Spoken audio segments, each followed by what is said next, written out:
I was hiding y'all. It's your boy Rico from Street Scores, and I'm coming with a full Commanders versus the Buffalo Bills breakdown. Of course, this game is happening in Landover, Maryland, so make sure y'all show out. The game is already sold out, and I'm pretty sure there will be more Bills fans at that home game than there were Cardinals fans at the Week 1 home game.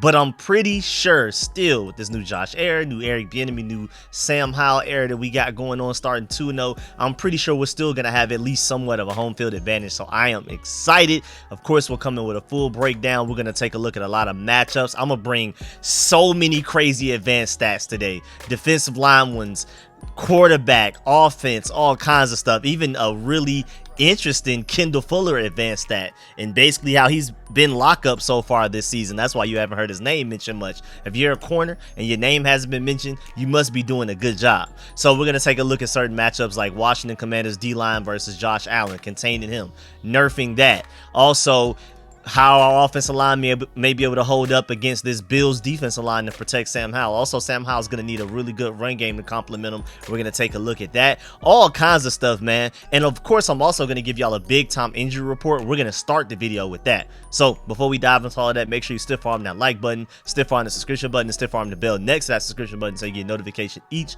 and every time I release an informative and opinionated video just like this one. YouTube's still tripping. So if you want to support the channel, donate to the Cash App, $Rico Scores, or the PayPal WilliamHC94@gmail.com. And of course, man, make sure y'all subscribe and stay tuned, coming with weekly videos almost daily. And without further ado, man, of course I will be live streaming during this game as well, so pull up for that live stream and let's get to it. You tell your family you can be a commander.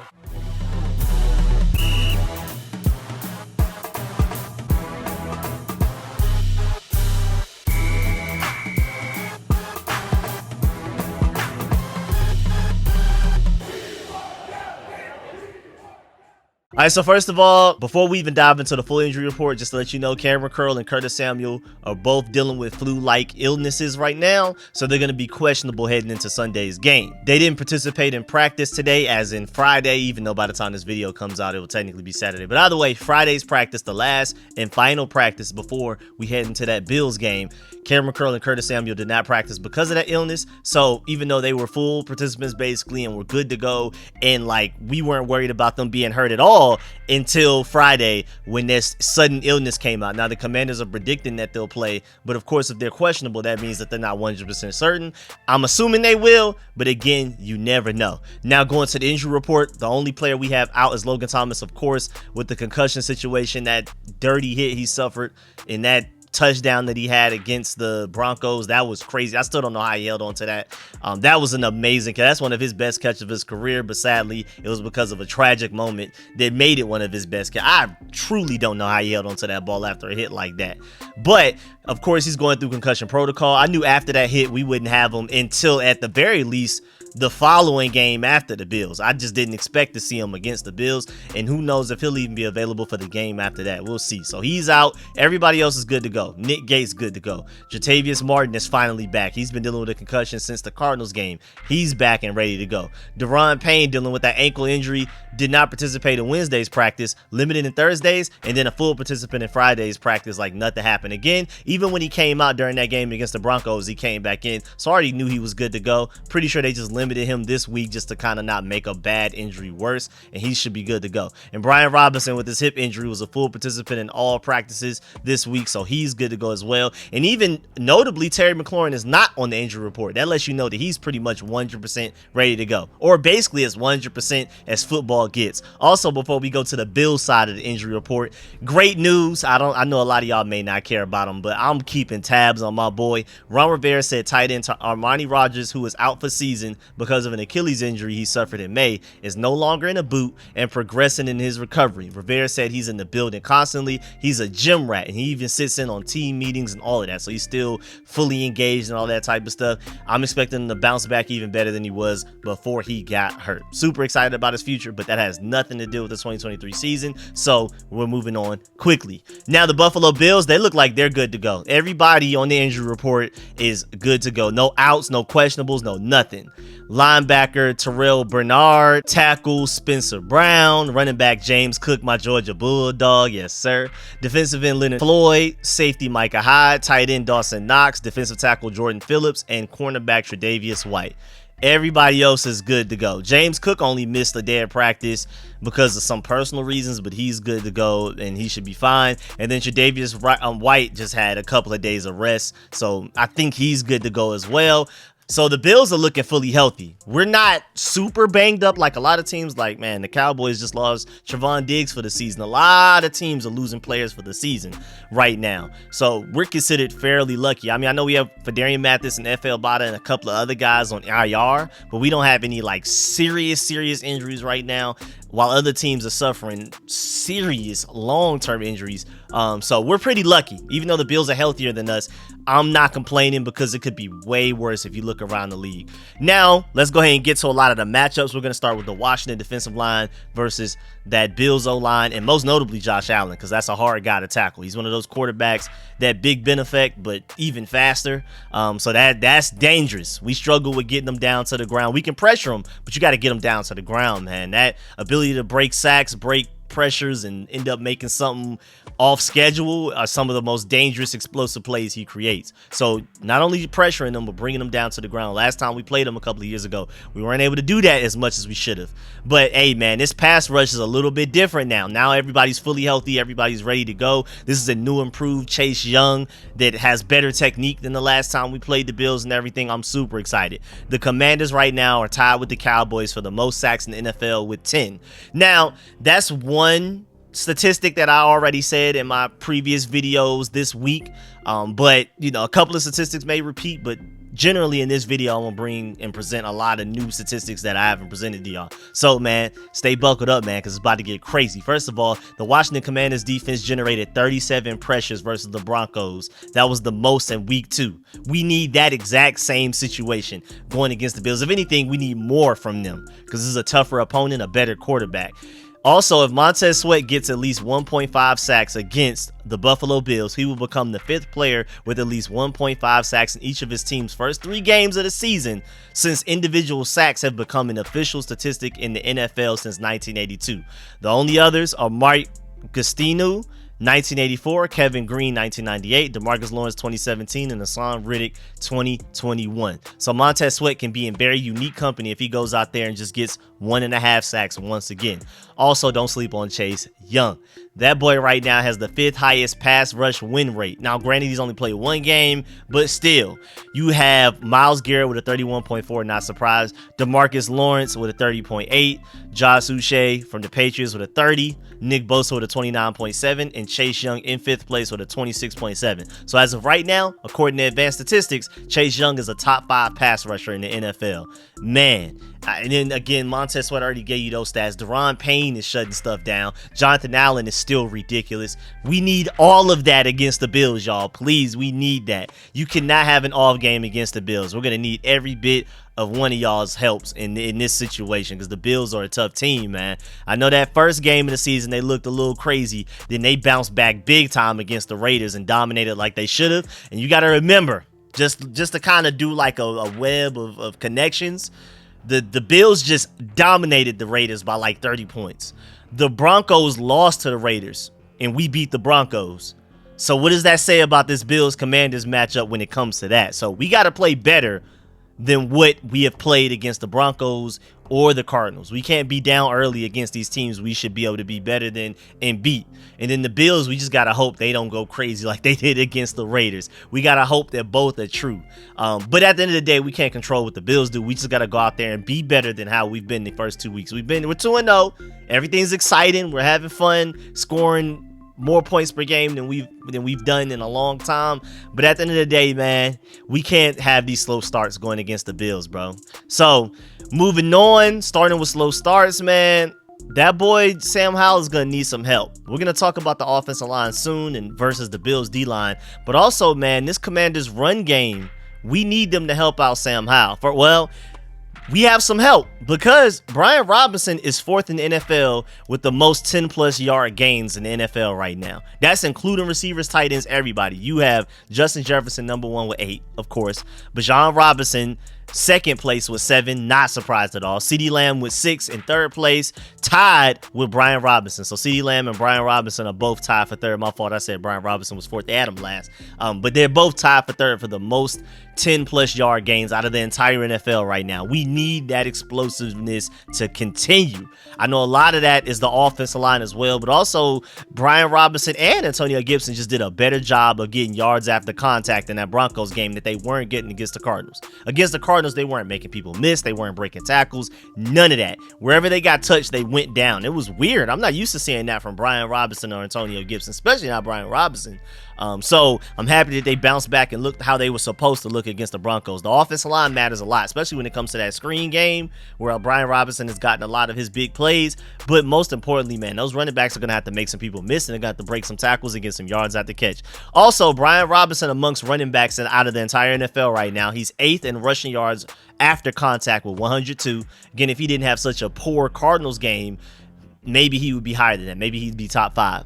He's also first in 13 rushes for a first down. So out of rushes for first down, Brian Robinson's first with 13. And then also missed tackles forced on runs, he's tied for 4th with 9. So man, if it wasn't for that Cardinals game where he wasn't that good, he would be top 5 in all of those stats. He's already number 1 and number 4 in 2 of them.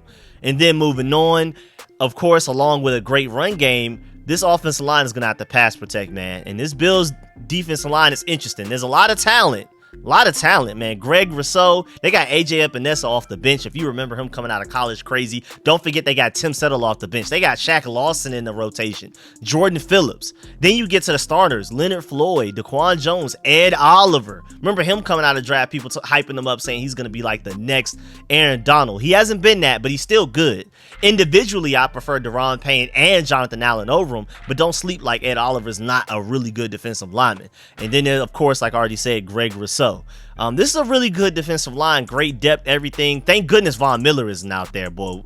Von Miller, that whole defensive line is completely different. The whole defense is really different. So without him, it makes our job easier, but it's not like this is an easy task coming up. But at the same time, though, like I already mentioned to y'all earlier, the Commanders and Cowboys are leading the NFL in sacks right now with 10 respectively for each team, while the Bills only have 3 sacks. It's like the Falcons, the Bills, Bengals, and Rams with 3. Those the 4th fewest sacks in the NFL. Well, tied for the 5th fewest sacks in the NFL. Seahawks have 2. The Bears and the Lions have 1. And then the Giants are the only team in the NFL with 0. So the Bills haven't been getting a lot of sacks. The Commanders have 7 more sacks than the Bills as of right now.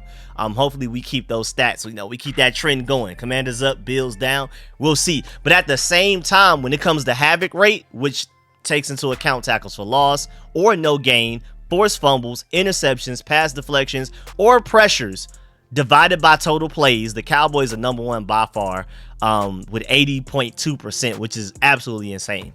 Then the Saints are in a distant second with 59.1%. The Bills are 3rd with a 58.7%. Then you got the Packers 4th. Then you have the Commanders 5th with a 57.5%. Very comparable, but hey, man, the Cowboys are in a league of their own right now when it comes to this pass rush stuff right now. Havoc plays at the very least. But the Bills are 3rd. So even though they don't get a lot of sacks, when you also include tackles for losses, tackles for no gain, forced fumbles, interceptions, pass deflections, and pressures all together, they're technically the 3rd best defense in the NFL while we're 5th. So don't just only look at sacks. Don't just look at the fact that they're one of the bottom teams in the NFL at getting to the quarterback and bringing them down, because there's a lot of other ways to affect the game. So don't sleep on that Bills defensive line, Bills defense period right now. But at the same time, we got Sam Howell, so I ain't worried about Nan. CBS Sports has already done a grading system of like the next generation of quarterbacks. That's including 2nd-year guys and 1st-year guys like rookies like Bryce Young, CJ Stroud. So they have Kenny Pickett with an F, Desmond Ridder with a C-, Brock Purdy with a C-, Bryce Young with a D+, CJ Stroud with a C+. Sam Howell has an A. He's the only one higher than a C+, and he has an A. Head and shoulders above the rest. Sam Howell has been balling out regardless of what's been going on around him.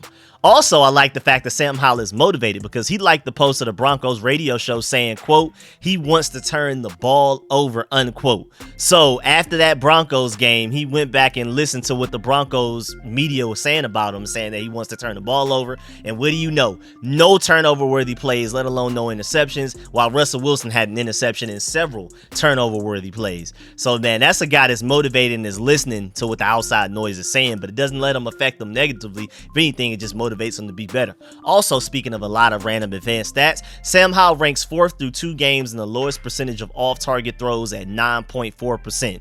Dak Prescott, Jimmy Garoppolo, and Mac Jones are top 3. Sam Howell is 4th, technically the 4th most accurate quarterback through 2 weeks out of the entire NFL. Also, Sam Howell is 2nd to only Kirk Cousins by 1 yard, with 143 yards passing in the final 2 minutes of the first half. So when it comes to that 2-minute offense heading into halftime, technically Sam Howell and Kirk Cousins have been the 2 best quarterbacks in the NFL. And again, at the same time, Sam Howell's been the 4th most accurate quarterback in the NFL. Also, Sunday's quarterback Sam Howell and Josh Allen rank 5th and 6th respectively in fewest air yards per attempt with 5.5 and 5.6. Both offenses won a lot of quick passes. Howell is 6 of 9 on passes of 20 plus yards, while Josh Allen is 7 of 13. So basically, let me slow that down. Technically, Sam Howell and Josh Allen throw the ball distance-wise the least far out of most quarterbacks in the NFL. They're 5th and 6th in the least distance thrown per attempt, which is crazy because they're both guys known for their strongest arms, but the way that their offenses are set up, their offenses are set to spread the ball around with quick passes, get it out of their hands quickly. You can blame the O-line, you can blame scheme, you can blame decision-making, whatever it is. Either way, at the end of the day, Sam Howell and Josh Allen don't throw the ball down the field as much as most quarterbacks in the NFL. But at the same time, when they do, Sam Howell 6 for 9, Josh Allen is 7 for 13. So Sam Howell has been better with 4 less attempts and 1 less completion. So percentage wise, he's been a better deep ball thrower than Josh Allen. So hey man, let's get it. Also, I don't know if y'all noticed, but Eric Bieniemy and these Commanders is averaging almost 10 more points per game than the Kansas City Chiefs. Now granted, the Kansas City Chiefs didn't have Travis Kelce that first game. Pat Mahomes is still learning under a new offensive coordinator, and it's still only 2 weeks. It's not like we're talking about halfway through the season, majority of the season done. We're talking about just 2 games, but it's still cool to hear that Eric Bieniemy went from Kansas City to the Commanders, and statistically, he brought his offense with him.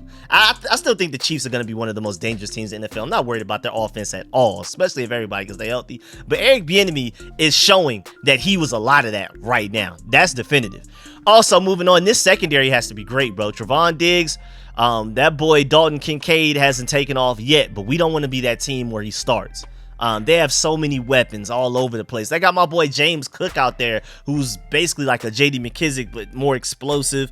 It sucks I'm going to have to root against them, but it is what it is, man. My Commanders got to get that dub. James Cook, I'm going to need you to sit down and move out the way, man, or you going to get hit by that stone wall of this defensive line. Quit playing. But back to my main point, man, the Bills have a lot of weapons, but we have some secondary too. Even on top of the defensive line making the job easier for the secondary is making the job easier for the defensive line because the burgundy and gold were not getting coverage sacks until this season, from what I can remember, especially not at this rate. Some of these sacks that they've been getting is because the coverage has been so great that the quarterbacks had to hold on to the ball and then the defensive line eventually gets there. Previous years, we weren't getting that. So Kendall Fuller, man, let's start with him.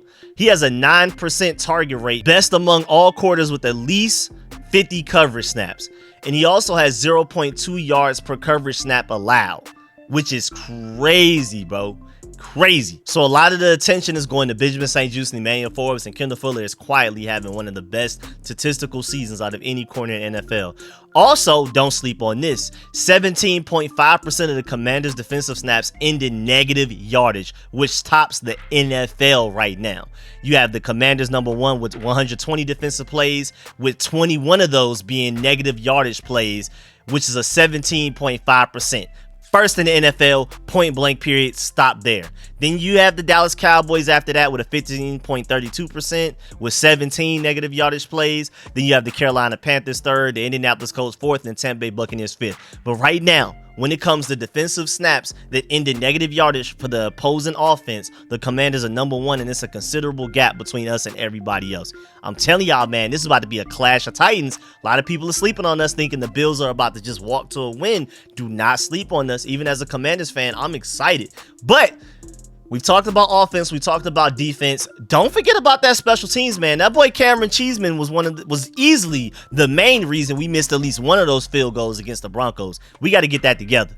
We can't miss out on points against a team this good as the Bills, man. So this whole Cameron Cheeseman situation is really interesting because just going in chronological order, the Washington Commanders apparently will not make a move at long snapper at this time. Sources confirmed. Sticking with Cameron Cheeseman for now. Ron Rivera said yesterday, well, technically reading the tweet, this was like 4 or 5 days ago, that today's workout from 4 or 5 days ago with multiple long snappers would be an information gathering. So it wasn't necessarily a tryout. They brought in a lot of long snappers. It was more so to figure out what was going on. Special teams coach Nate Kaxer said that they stuck with Cameron Cheeseman based on his 2 first years and the trust of others and how they have trust in him.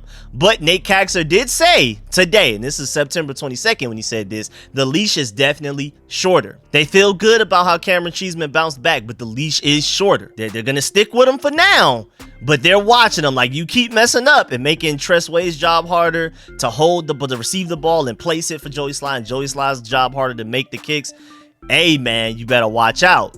And shouts out to my boy Tan Top Podcast for pointing this out, because John Kahn basically tweeted out a thread of how Cameron Cheeseman feels about all of this, what his point of view is, and Tan Top Podcast pointed out that reading this thread, it sounds like it's all mental for Cameron Cheeseman. If anything, it's just a mental, emotional thing right now. Because when you go to the thread, Cameron Cheeseman said it's about his snap issues.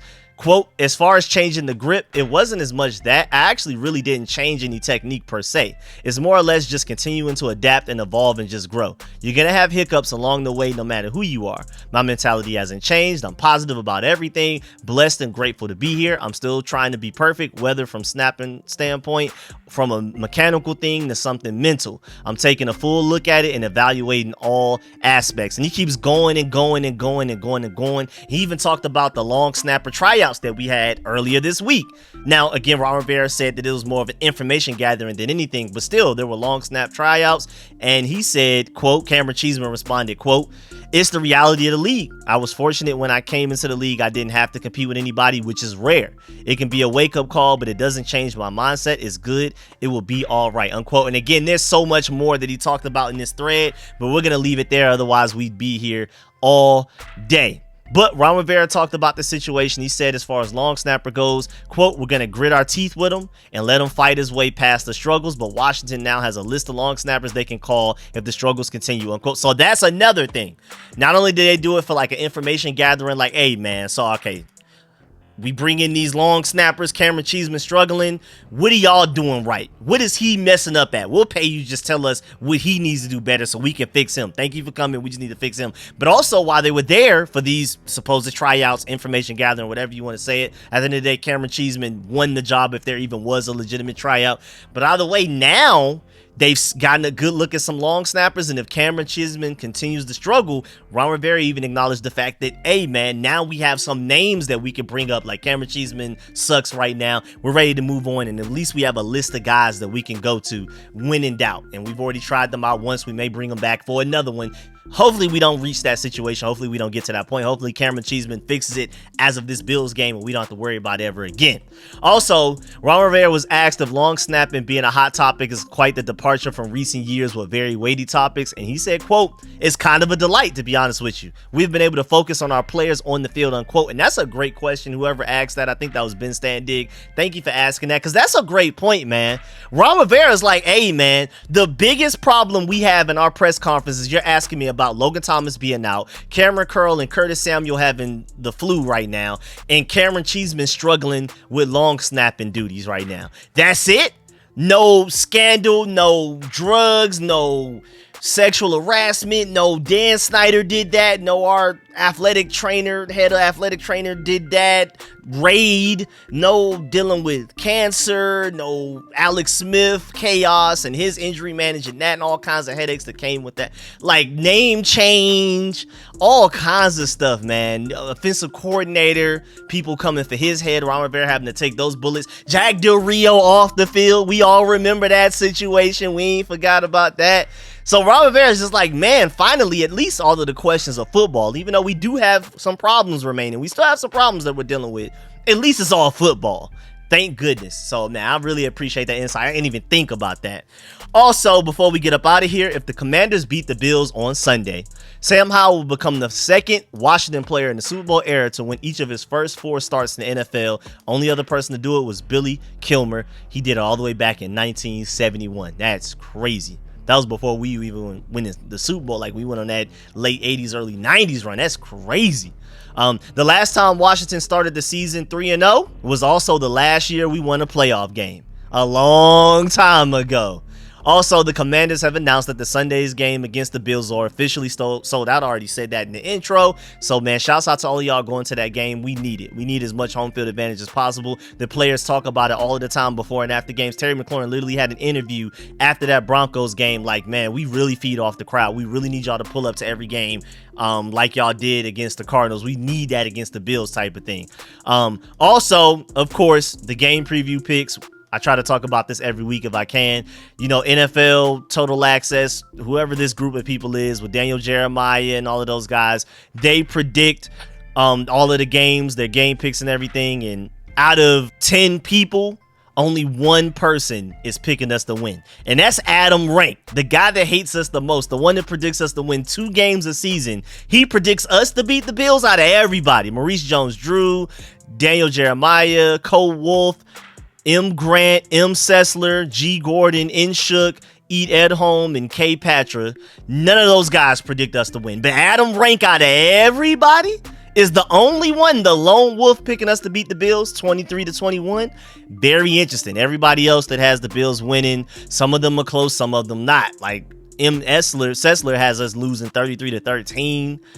You have G. Gordon saying 37-24, 28-14 from Daniel Jeremiah. It's all over the place. But K. Patra and E. Edholm have us losing by 5 points or less.